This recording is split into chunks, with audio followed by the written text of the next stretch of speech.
besties, welcome back to another episode of Midnight Modules, where I'll be reading you guys some Reddit stories about some weird Murder Wednesdays and some unsolved mysteries. While I do that, you guys take it all in and let me know how you feel about it in the comments. I will be giving you guys my opinions at the end of each segment that I read, so let's get into it.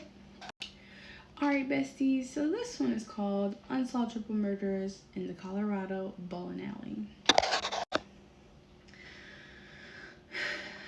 January 27, 2002, the suspect, identified by a witness having a shaved head, wearing a black trench coat, sees the bowling alley and decides to rob it.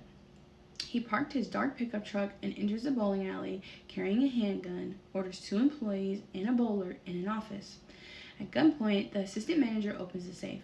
Once the cash and numerous of personal checks was removed from the safe, the robber fatally shot the 3 employees, Aaron Galler, James Springer, and the bowler, Robert Zajac. Without question, it's the most singlest frustrating case I've ever worked on, Broadhead said. I'm assuming that is a detective or a police officer. They don't specify. On the night of the murders, Aaron had been an employee of the bowling alley for only 2 months and was raising 2 little girls, 2 and 5 at the time. Springer, a father of 2 children, was the manager of the bowling alley. Zajac, an avid bowler who was waiting on a ride at the bowling alley. Part of what baffles the detectives of Colorado Bureau of the Investigation and prosecutors who recently re-examined the evidence for clues during the last 30-day task force investigation is that the killer's actions were very unusual, Broadhead said. Criminals usually talk, yet no one came out directly with any knowledge or reported any of the crimes or any witness statements. I knew Erin Galler. She was my brother's girlfriend a few years before she had kids.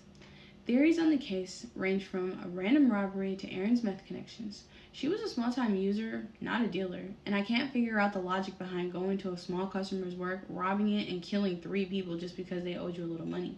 But it is possible, I suppose. Despite wide publicity, 2 runs of America's Most Wanted, and rewards, this case is still unsolved. The only theory that seems to fit, in my opinion, is random robbery by a person passing by, but there's not a lot that I can come up with. Do you guys have any ideas? That's a good one. I think it's like, I don't know, that's a good one. Okay, so your brother's ex-girlfriend used to do drugs, and you know, I knew someone who did meth.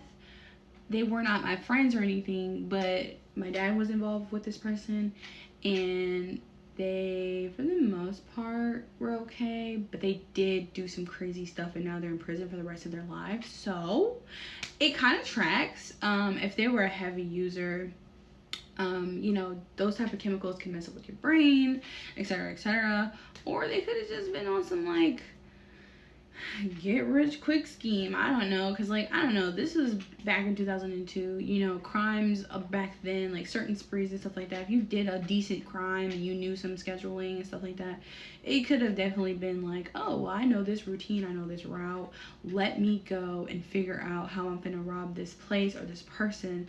The murder was kind of weird because if they don't have any evidence of the person or what they look like, why murder them? Like, it kind of gave personal a little bit.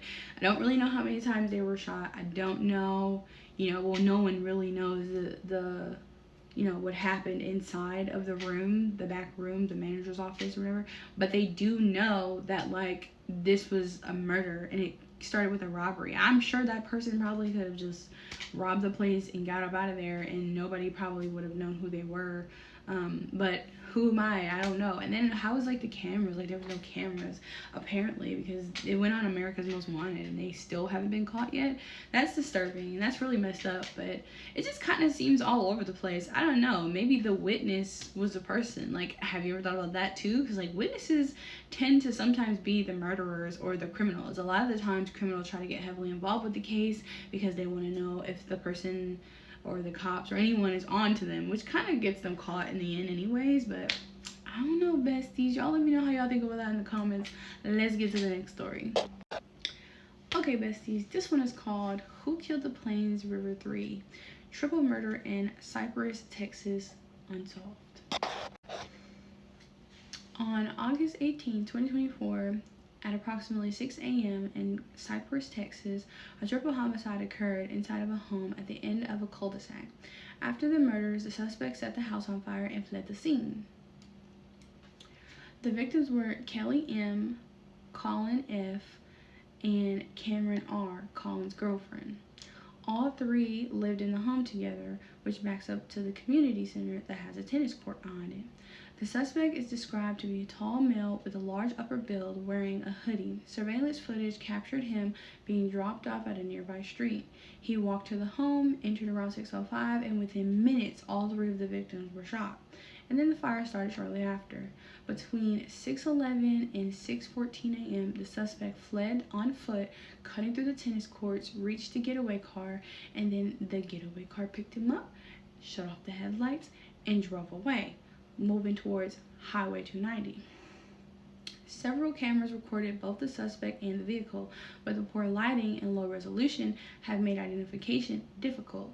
A mechanic friend believes that the vehicle was a 2013-ish Kia, black or possibly dark blue.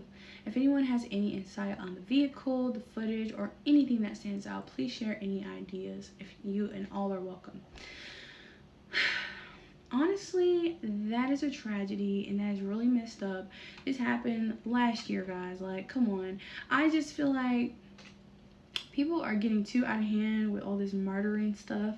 It's starting to become a little bit too much common. Like, if you have quarrels, people, or drama, or whatever the case is, excuse me, go to therapy. Go get help. Like, don't take it out on them. I think a lot of people just need to figure out how to mentally help themselves and be less violent and be less, I don't fucking know, just not that, because it's whatever the problem was with these people, you could have just not murdered them. I don't know. I think that sometimes in a certain mindset of non-growth and anger and frustration, lack of communication, all the things, I genuinely think that people don't understand that, they don't want to understand that there's other solutions.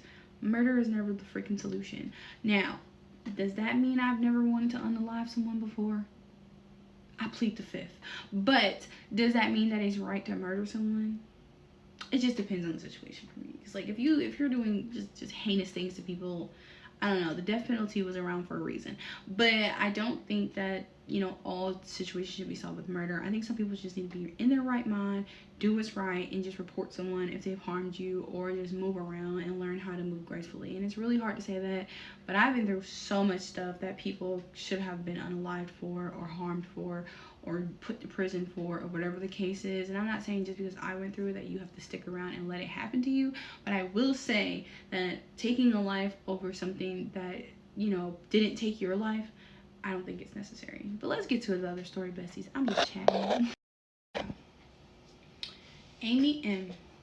was a 10-year-old American elementary school student who was kidnapped and murdered in the U.S. state of Ohio in 1989. Her murder case received national attention.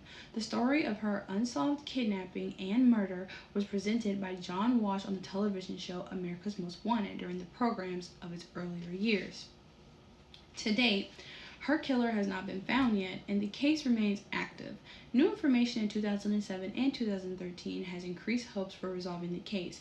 In February of 2021, it was announced that a person of interest emerged, and that the case, after this woman finally came to, has potentially had a lot of leads and information to it, especially in 2019 when another witness came forward. Now, I just think it's weird that it's been all these years and now people are starting to come forward. Hopefully the parents get to grieve their child and they get the, mental release that they need, or they get the stimulation and understanding and just closure of what happened to that baby girl, because that is very sad. This case happened so long ago and now people are finally starting to come out. Y'all should have been came out. This is ridiculous, but I'm glad that people are starting to come out, because it's better late than never, especially when it comes to murder cases and information for murder. But thanks, besties. I really appreciate you guys coming to my podcast, and I'll see you guys on Friday with another episode. Bye. If you're watching this video, that means you made it to the end of my video. Thanks for watching all the way through, and don't forget to subscribe to all of my social media accounts, and I'll see you guys on the next episode of Midnight Modules. Bye.